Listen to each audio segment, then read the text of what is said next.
Hi friends, let's study today ISP 98 Rule 2.01 Undertaking to honor by the issuer and any conformer to the Devaney.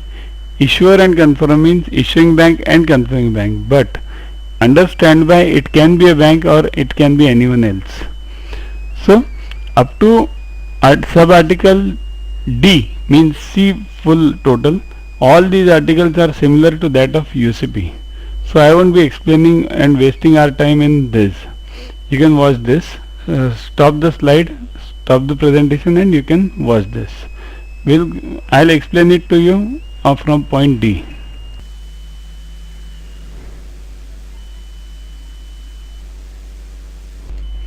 D point number 1 is again the same thing like UCP. He can make the payment by sight or as agreed in the standby credit. Point number 2. These 2 points 2 and 3 are vice versa points, means if the confirmation allows the presentation to the issuer and the issuer wrongfully dishonors the presentation, then the conformer has to make the honor the presentation. Means even if the issuer dishonors, conformer has to honor, and vice versa. Means if the standby allows the presentation to the conformer and conformer dishonors the payment, confirming bank we can say, so it dishonors the payment, then also the issuing bank or the issuer has to undertake the honor. Means these two are vice versa.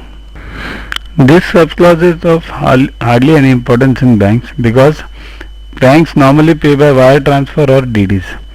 This says that the issuer while making the payment can make the payment in available funds, or if it is stated in the credit in so and so units, means dollars or GBP or anything, then the payment needs to be made in that currency as stated. If it's not stated, then it can be made in available funds. Also, if credit says that delivery of other items of value, means kind, not cash, then also this issuer can make the payment in kind. That is the meaning, but that's of hardly importance in banks now. Now let's study ISP 98 rule number 2.04 nomination.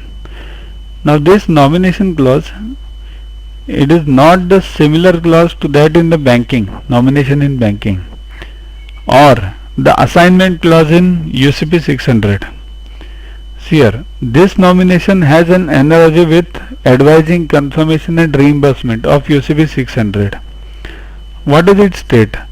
A standby means an issuing bank may nominate, means may add a confirming bank, may nominate a person to receive a presentation, effect a transfer, confirm, pay, negotiate, incur a deferred payment or accept a draft. It means an issuing bank can nominate a confirming bank, advising bank or reimbursing bank. Means that's why I said it's an analogy to these three terms in the UCP 600. That's why earlier I had said this nomination is separate from that of the nomination in the banking or the last clause of, means assignment clause of UCP. Next point is nomination does not obligate the nominated person to act. Means if this bank has appointed a confirming bank or advising bank or reimbursing bank, but that bank is not ready to means act on it, so it's not obligated, except to the extent in which it has given in writing. Means if it has agreed to do so, then it has to do so, whatever action it has agreed to do. And last important point is nominated person is not authorized to bind the person. Means a confirming bank can't say that we will pay only if the issuing bank pays us. Reimbursing bank, if a URR undertaking is taken, it can't say that we will pay only if we receive the payment from issuing bank. Means these two entities become altogether separate in that case. Each one has its own liability in that case. So that is the meaning of this clause. So keep studying, keep watching these videos. You can get with explanations question bank from this website yourguru.com. You can download this app from Play Store to get these online tests, new job openings, upcoming exams on mobile. Thanks.